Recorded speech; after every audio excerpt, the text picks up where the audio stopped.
Mark Overview, The Running King. The soft glow of the classroom lamps catches the steam rising from a row of ceramic mugs filled with coffee and tea, creating a space that feels more like a welcoming living room than a megachurch annex.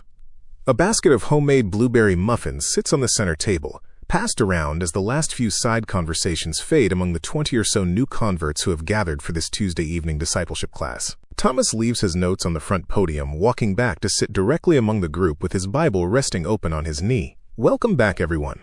Last week, when we finished Matthew's account, we left Jesus standing on a glorious mountaintop, claiming all authority in heaven and on earth. Tonight, we step into a narrative that feels less like a majestic mountain assembly and more like an urgent, fast-paced documentary. Turn with me to the first page of the second gospel. Before we look at verse 1, let yourself imagine what you're expecting. Lucas, what comes to mind? Lucas runs a thumb along the edge of his new Bible. To be honest, Thomas, I figured it's just the same story with a different font. But I noticed there's no family tree here. No star, no wise men. It just starts running.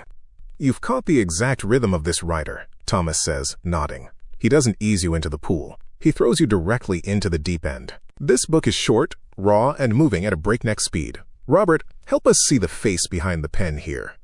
Who is telling us this story? Robert sets his mug down, leaning forward over the table. The early church records tell us it was written by a young man named John. What strikes me is that he wasn't part of the original 12 disciples. He didn't walk the dusty roads of Galilee during those 3 years. Instead, he was the close companion and personal translator for Simon Peter. So, when you read these pages, you aren't reading a detached history book. You are reading Peter's raw, unfiltered, action-oriented eyewitness testimony dictated to a young friend. Jessica looks up from her notebook, her pen hovering. If he wasn't an official disciple, does he just stay hidden in the background? Is he completely invisible in his own book?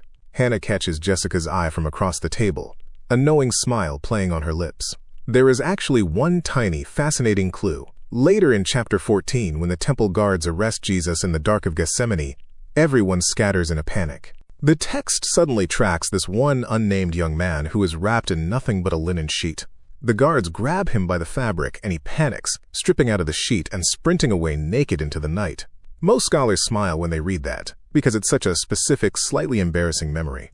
They believe it's the author's private signature, a hidden cameo of young John himself, leaving his own moment of absolute panic in the final draft. Ben chuckles, shaking his head. Wow, so he leaves his own bumbling escape in the script, and Peter leaves all of his bumbling failures in the text too.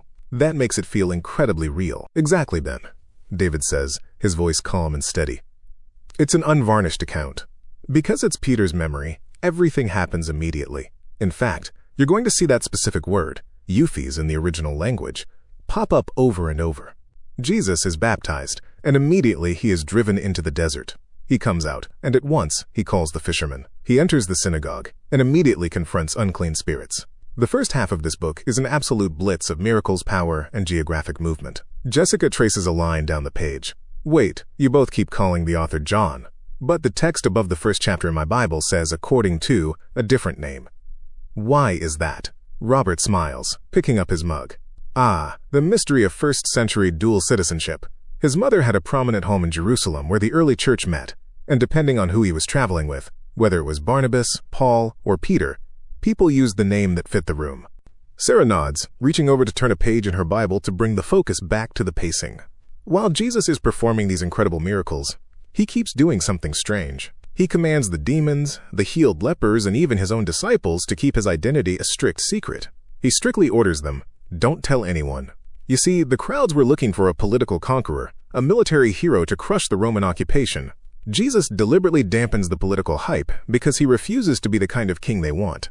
He wants them to understand that he didn't come to sit on a golden throne. He came to be a servant, to suffer, and to lay down his life as a ransom on a cross. Thomas smiles, watching the room of new disciples absorb the weight of the theme. And that theological focus changes the very structure of the book. The first 10 chapters fly by in a whirlwind of 3 ministry years. But the moment Jesus sets his face toward Jerusalem, the brakes are slammed on. The final 6 chapters slow down to a microscopic, day-by-day, almost hour-by-hour chronicle of his final week. The author devotes nearly a third of his entire gospel just to the gravity of the cross. The urgent pace of the miracles is ultimately channeled into the deliberate, loving weight of his sacrifice. Let's take a comfortable breath together, look at chapter 1, verse 1, and let Peter's eyewitness memory show us the servant king.